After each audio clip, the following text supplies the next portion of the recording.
hyvin lyhyillä jaloilla. Käpysnautseri Milla on sitten siellä seuraavaksi tulessa. Taina Askainen ohjaa Porvoon seudun koiraharrastajat, jotka ovat heidän edustusseuransa.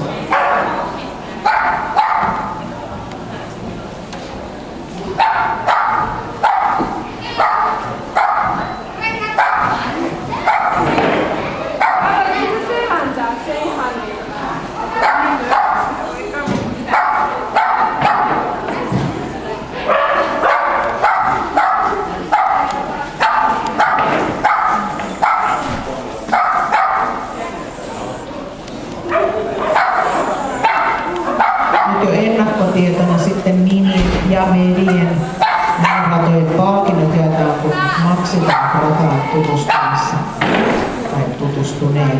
Siinä välissä on karatko kovin pitkälle lenkille.